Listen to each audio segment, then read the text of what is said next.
evening. I often jokingly say that the world is made for men who are 6 feet tall. Now this podium is the prime example of that. So good evening. I'm happy to be here today to talk about housing affordability, the work that you do here at Habitat, and really the business case for why business should be involved in these efforts. So the Seattle Metropolitan Chamber of Commerce is a 137-year-old organization, and we are a business advocacy organization that helps our members thrive in an economy that is equitable and inclusive. And that last part of our mission statement was something that we just added recently, because membership organizations need to stay relevant, influential, and be 21st century and forward-thinking. So we understand that as you think about the role in business in today's society, that role has changed.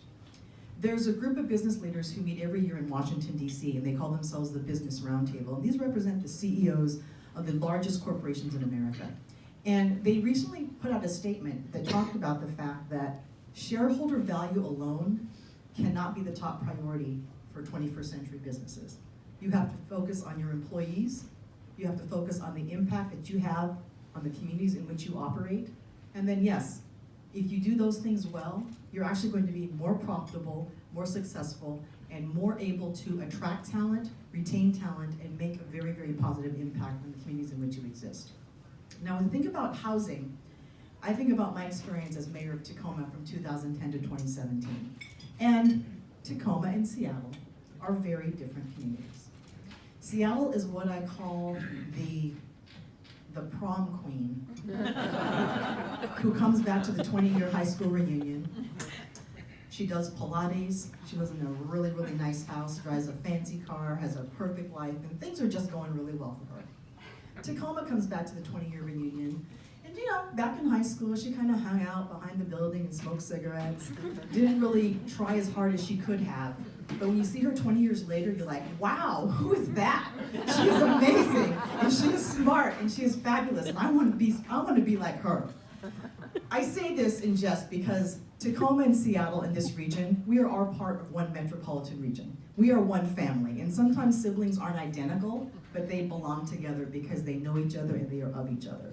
So as we think about the housing affordability crisis that we are facing here in this metro region, there's a study that came out about a week and a half ago. And there's an organization that I belong to called Up for Growth. And we're an advocacy organization that tries to influence policy to get more housing built across Washington state. And the report stated that from 2010 to 2015, there was underproduction of 225,000 units of housing in Washington state. And as you may guess, most of that happened within the I-5 corridor between Seattle, Tacoma, and just the main Puget Sound region. And this is a function of many things. Number one, we just never expected the type of growth that we're having up and down the corridor. The cost of construction is really, really expensive. And also too, the marriage between transportation and housing, which we really didn't think of decades ago because we just kind of kept building out, but we didn't think about the impact of mass transit with housing. And I often say to folks that housing affordability and where you locate housing must have a nexus with transit. I say to folks, if you have access to affordable, reliable mass transit, you have a more equitable economy because you shouldn't have to own a car to fully participate in the economy. And when you look at some of the major cities around the country, car ownership is optional. It's not required to participate in the economy. Now with that said, I think about the work that Habitat does, and they've been doing for years. When I was mayor of Tacoma, I had an opportunity to be part of a build that was on the east side of Tacoma. Now I will admit, I was not working a tool belt or donning a hammer, but we thought about what do these families need? And this is kind of before the internet took off and everyone had access at home. So we decided to actually provide every family with a set of libraries books for children. So they had a dictionary, a thesaurus, an atlas, and just some we call the basic children's books that are kind of part of the literary canon for kids. And these bookshelves filled with books were so well received. And we did this because we wanted to make sure that these families really felt like this was home. And if you think about your homes and what's important to you, everyone has a collection of books, more or less, or you did it before all the ebooks came out. And so this is really about place to call home. And for some families, they are constantly moving because they do not have stable housing. There is an elementary school in Tacoma on Hilltop called McCarver Elementary School. And the churn rate of those families is 110%. So when I was mayor of Tacoma, I put a challenge out to our entire community and I said this: education and stable housing are completely related to each other. So I challenged our housing authority to think about how we could stabilize housing. They came up with a program using vouchers from HUD where they took a group of families and said, if you stay put for 5 years, we will give you housing vouchers to make sure that your kids stay in school from kindergarten to 5th grade. Literacy levels went up. The parents were able to find jobs if they were unemployed. And it had a huge impact. So when we think about housing, you know this, it is so much more than just putting a roof over someone's head. It's stability, it's a place to call home, it has an impact on educational outcomes for children, and it just strengthens our communities. Now, I was lucky. My parents bought their house with my father was in the military and then he retired. So my mother was a stay-at-home mom, which by the way is a ton of work. And on one income, we purchased a house for $17,000 back in the day. Our house was paid off before I was out of high school. That was a very typical experience of home ownership when housing was more affordable. Today, over 48% of households are what you call cost burdened, which means they spend more than 30% of their income on rent or their mortgage. If you even go back further in the history of America, I think about the fact that after the Civil War was over, freed slaves, about 3 million people, were promised land grants of 40 acres where they could become property owners and landowners, but that promise was never fulfilled. And when we talk about intergenerational wealth or lack thereof, imagine the fortunes of some families if that promise had been fulfilled after the Civil War. So home ownership is essential to financial stability. And in this economy, sometimes owning a condo is the first step, or having a chance to own a Habitat for Humanity home is the first step. So as we think about the role of business in this is not just a social services issue. It is good business to make sure that our families have stable homes. It's an opportunity for the private sector, architects, engineers, builders, our union tradespeople, to help work on houses. And with Habitat for Humanity, it is a model of sweat equity that allows families to put skin in the game, to have some ownership, to have some pride, to build some financial equity, and hopefully move on to more financial stability. We think about the American dream and what it used to mean, what it should mean, and what it means today. And there are too many people and families who are being shut out of that opportunity. Habitat for Humanity is one of those organizations that can help people realize that dream. As people who support business, as people who work in business, as business owners, as employees of large corporations, it is imperative that we step up and fulfill our responsibility to help those who need our help. And there's no one way to be helpful. You can volunteer to serve on a board. You can ask your company to donate. You can participate and advocate for policies that make sense. But there is a role that business has to play, and don't let anyone tell you it has to be prescriptive. You decide how you want to give, but make sure you show up and that you're vocal about what needs to happen. Now in Washington State, this board that I serve on with regard to Up for Growth, we talk about some policies that have to change and improve to make housing more affordable. Believe it or not, in Seattle, for example, nearly 60% of the zoning in Seattle does not allow multifamily housing. So that means no duplexes, no triplexes, no apartments. Now when you look around sometimes, you say to yourself, where would they even build an apartment building in some of these neighborhoods? There actually is land that's available. So the Seattle Metro Chamber was proud to be part of the mandatory housing affordability effort to make sure that zoning allowed more multifamily housing so that more people had more choices. And at the end of the day, we want to make sure that every person who calls this place home has a roof over their head for every age and every stage of their lives. And one question I want to pose to all of us is this: what does it mean to be securely housed in a metropolitan region like Seattle in the 21st century? Does every apartment have to be 1,500 square feet? Are we open to the idea that 3 generations can live under one roof and that is perfectly acceptable? Do we think about housing that is higher and goes up many, many floors so we get more people in them? This is not about tearing down neighborhoods. It's about all of us collectively saying that every person deserves a place to call home. And it's so much more than a roof over your head. It's stability, it's helping children do better in school, it's better for neighborhoods, it's better for safety.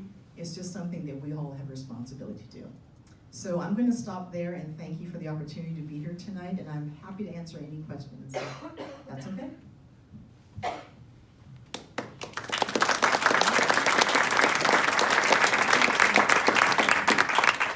Please identify yourself, sir. I was wondering what you thought about the new zoning that the city of Minneapolis just passed. Oh, yes. So for those of you who don't know, the city of Minneapolis recently basically got rid of single-family zoning throughout the entire city. Now that just recently passed, I think it was recently, a few months ago. And I was on a board, actually I was on a panel with the CEO of the Minneapolis Chamber down in Austin, Texas. We were talking about smart growth. And we'll see how that plays itself out, because he's on the fence about it. Because you can come up with that policy, but is it going to result in more housing being built? And so that's a bold thing. I believe the Commonwealth of Virginia recently said that the state, that you must allow accessory dwelling units on all properties. So again, a big sweeping policy decision, but let's see what happens in 6 months or a year and to see if the housing stock actually increases. Good question though. Yes, sir. Paul Wyckoff. In the same vein, the question would be on the new ADU and multi-unit mother-in-law. Adu. I do, yeah. Is that gonna bring anything to Seattle, or is that, I mean, it's not a habitat thing because Right. you don't get to own it, Yeah. but is that gonna bring something to you? Yeah, so the policy passed by the Seattle City Council, which the Seattle Chamber was part of, is that sometimes you have a house and then you may have an accessory dwelling unit in the back. It could be a garage that's not being utilized, or you may want to build something behind it. And the concern was that people were gonna just start renting out these houses to random people.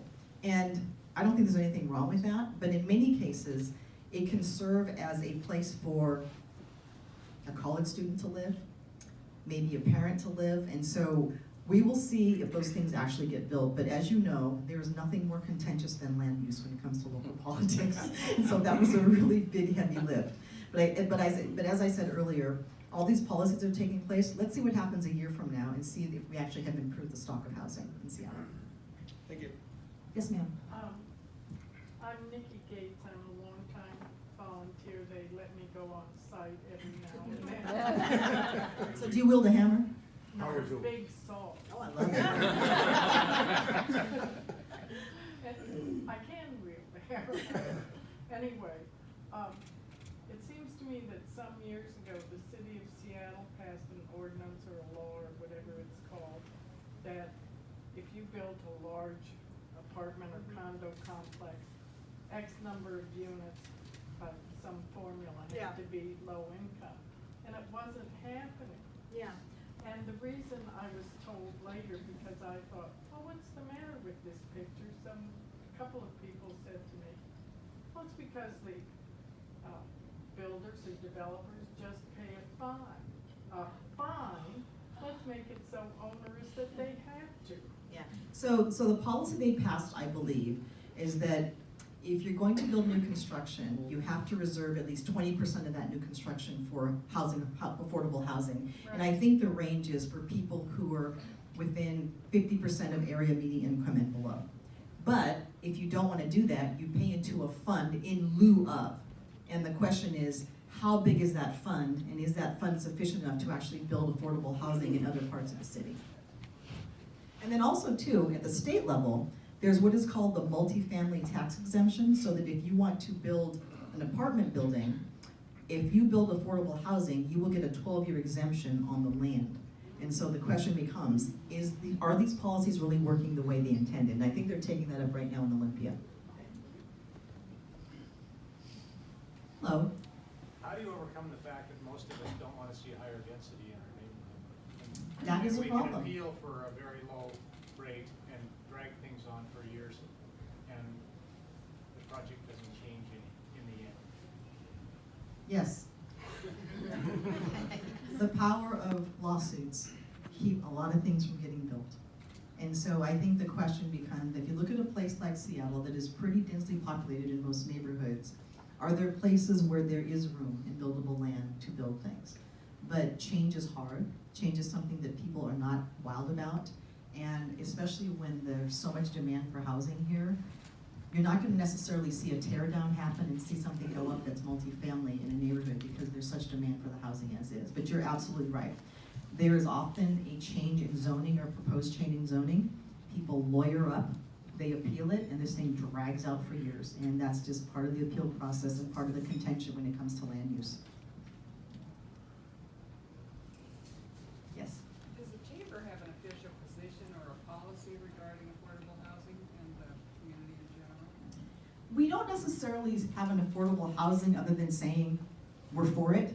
But what we do typically is we go to Olympia or we try to work with the Seattle City Council on policies that we think will actually make a difference and can be implemented to more housing. But it's a tough thing to do. And I also want to point something out. The term affordable housing can be really loaded depending on who you ask. And sometimes when you talk about affordable housing or even adding multifamily housing and apartments, it sometimes devolves into a conversation about those people. And so if we think about having an economy that is truly inclusive and equitable, we have to realize that having housing for people at all income levels is good for all of us. But everyone has a very different opinion about that.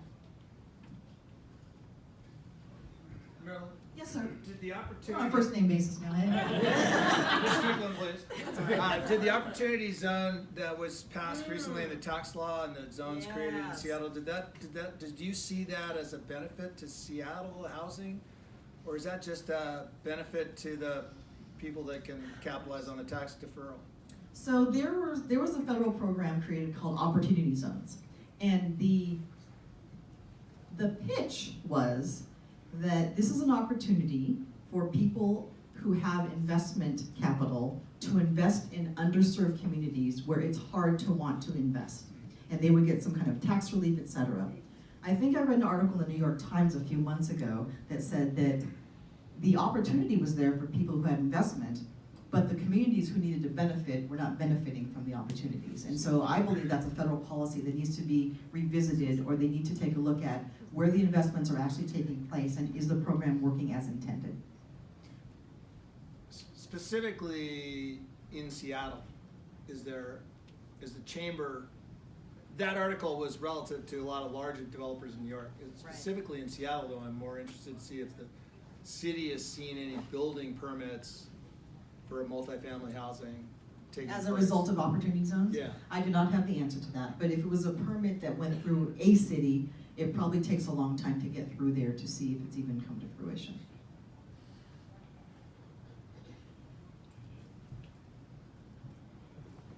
Any other questions?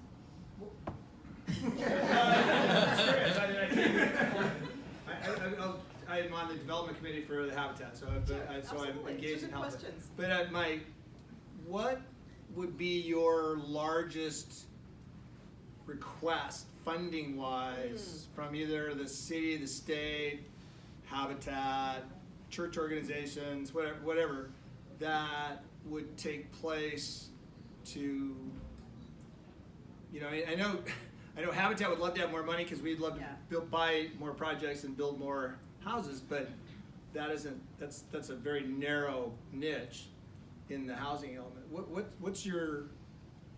would be your take on the best funding mechanism for building more houses, more housing in the city or in Puget Sound? Let's just say Puget Sound. Yeah, so let me try to not turn this into an 8-part answer because everything's complicated. So it is unrealistic to think that the public sector alone has the resources to meet the demand for affordable housing.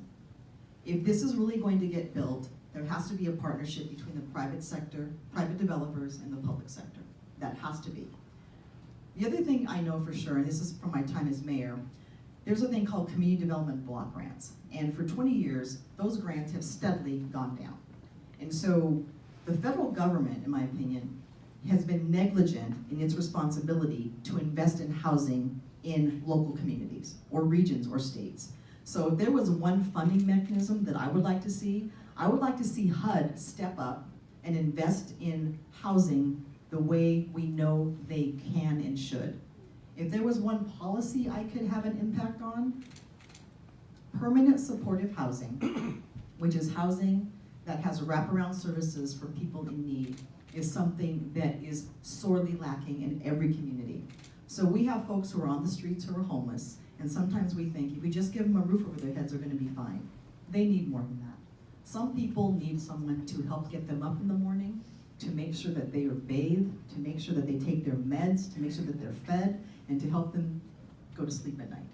And so if I think about the need that we have that's really great, that can alleviate a lot of misery, it would be more permanent supportive housing.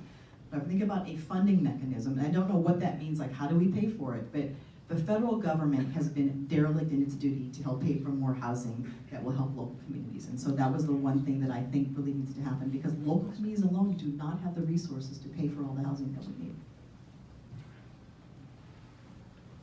Okay, she's been waiting, yes, hi. Hi, I'm Sean Corey, and I'm also on the resource development. Do you think the permitting process and cost has gotten out of control in the area? From the time I was a city council member in Tacoma in 2007 to being part of the chamber in 2019, permitting has been a perennial issue. And that can be for commercial projects, it can be for residential projects, and it just seems to be really time consuming. And I don't think that there's a conspiracy happening at city halls around the country to hold it up, but it seems to be hard to coordinate all the different steps and processes and people you have to talk to get permits done. But that is probably one of the top issues I hear about, the need for streamlined permitting so that that can be faster, so we can get more houses online and homes online for people. Is there a way to do that? I have a theory about this though. So I think that there was a time in local government when you had a cadre of people who worked in permitting and planning who had enough institutional knowledge to know that they could use some discretion. And this is not about breaking laws or breaking rules, but they could just kind of make a call, like, yeah, we can do that, let's work with this. I think you have another generation of people who may not be as expert, not as much institutional knowledge, and they're really concerned about doing everything by the book. And because they don't have that knowledge, it just draws out the process. That's my theory. I can't verify it's true, but that's a theory I have about it. The millennials. I'm not gonna talk about any generation. This Gen Xer is not gonna say anything about anyone. If I could comment on that. Yes. I think part of it is the code has gotten so complicated that nobody fair. can understand it. You know, with the earthquake codes and water codes and stuff like that, then nobody at City Hall can actually do what they did 10 years ago. Right. And so that's, when I've been doing development projects, that is one of the issues, is the codes conflict with each other and nobody can make a decision which one rules or make the compromise. Exactly. But again, it kind of comes to that institutional knowledge and Yeah, discretion part institutional of knowledge, it. but I think the code has gotten so big that Yeah. it's unmanageable. Interesting. Yes, ma'am. So back Yes, to, Celeste. hi, thank you, Marilyn. So back to when you were talking about the federal government helping. So back in the early 70s, Back in the day. yes, so I lived in New York, I grew up in New York, and I lived on a little quiet street, and I was the only house on it, and the federal government subsidized homes under this I think it was a 235 Act, and it was amazing because the people could, they got a basic home, and then if their family or friends or, or later you could add on to it stuff, they just got a basic, no garage, anything. But sometimes if your parents want to pay, enhancement, that was okay. And they built out my street, they built out like 12 houses. And they were 1,000 square foot, nothing fancy. Like you said, they don't need big houses. Right. Like I just talked to my brother who lives in New York, Yeah. and I'm building this 2,500 square foot house, and he thinks it's a mansion, because they are used to living in 8,800 square foot homes. And, Which is not uncommon around the world, actually. no, yeah, I totally agree. I mean, I've been to Japan and those types of places. And so, those programs worked, but then they fall, by the wayside. And it was just very interesting to see it, grow and do well. And a lot of good families, moved in there, and were there for the duration. And one of the things I sometimes say, what if we treated housing like basic infrastructure? Like sewer, like power, like light, like water. I mean, I think it would give it a very different dimension because we consider it a necessity to fully participate in society. It's like, if you don't have that, then how do you even function? And transportation. Yes, Yes. absolutely. So I'll tell you one story, then I'm going to sit down. So this chamber does an international trip every year, and my first year at the chamber, we went to Singapore. Now, Singapore is not the epitome of democracy as it should be. 50 years of one person ruling, but the people in Singapore have such faith in government, and they are happy with their situation. And when we visited there, we were talking to some officials, and they said something that really stuck with me. They said, we in Singapore understand that as government, our responsibility is to take care of our people with these 4 pillars: housing, transportation, healthcare, and education. If we handle those 4 things, we create a functional society, and we have people who have trust in government and like what they do. If you're a college student from Singapore and you're studying at MIT, they will pay your tuition, because what's going to happen? You're going to come right back home, bring that brain power, and try to make your community thrive. And so when I heard that, I thought to myself, wow, what a novel concept. 4 basic pillars, take care of your people, and that's how you create societies where people are doing well and functioning well. One more comment what you just said. We don't have an influx of people here from Singapore. They do go home. So And that's intentional. Yes, but I'm just saying, with other countries, that's not always, we know that's not the case. Right. So they're doing, I'm not saying we should change our democracy, but it's interesting that they talked about those 4 pillars as a way for government to think about how they take care of the basic needs of people. All right, well, thank you for having me here. It was an honor to talk to you.